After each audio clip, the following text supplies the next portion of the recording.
This is just a very quick couple of slides, eight slides in total, from a presentation I went to recently that I thought might be useful for anyone that's having to think about aged care for parents or themselves. This slide is just sort of quickly looking at the different considerations you need to sort of look at with aged care. So starting from the left-hand side, reviewing the current positions, particularly in relation to going into low care facility and funding an accommodation bond. Then it's taking into account the family home and what sort of the impact it might be on Centrelink, and is there anything that you can do to sort of maximise your pension and reduce your fees. And then once those two items have been taken into account, then you're really looking at planning for aged care fees and charges, the estate planning and any tax planning that needs to come into account with that.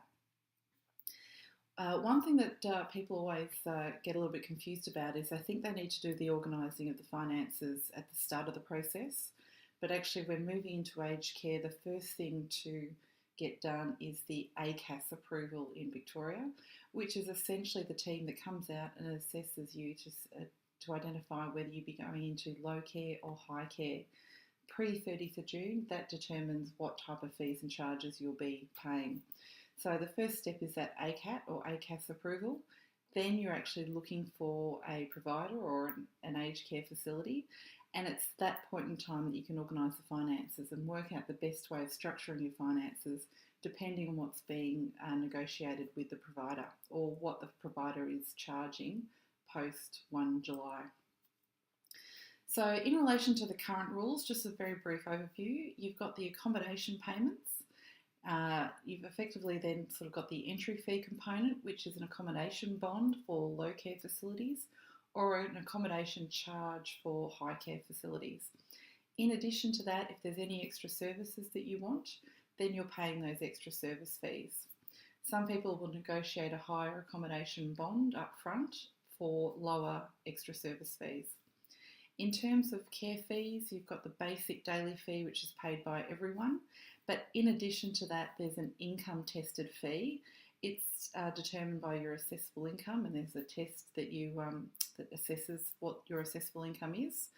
After 1 July, that becomes an income and assets test. So it's a big difference that can impact a lot of people.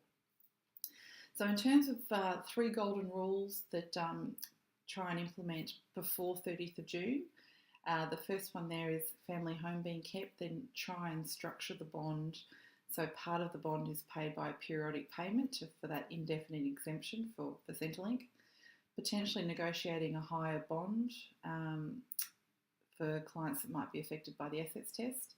And then using certain investments to reduce income tested fees. So what's changing from 1 July? I won't go through all of these individually, but it's just a really good summary between the current rules in the pre-1 July 2014 column and from 1 July 2014. The two main ones is the first one, just the accommodation payment options is changing, and there's not going to be that difference between low care and high care. But an important one is the second one from the bottom, those care fees now being determined by an income and assets test. So in terms of those accommodation payments, as we said, we went through the current rules briefly before. So from 1 July 2014, the accommodation bond will be no longer in existence. It's a refundable accommodation deposit or a RAD, and the periodic payment where you basically paying interest on any bond that's not paid is a daily accommodation payment or a DAP. And as you can sort of see, that's determined now by assets and income, not just assets. And there's still extra service fees, and again, that's based on what extra services that you would like.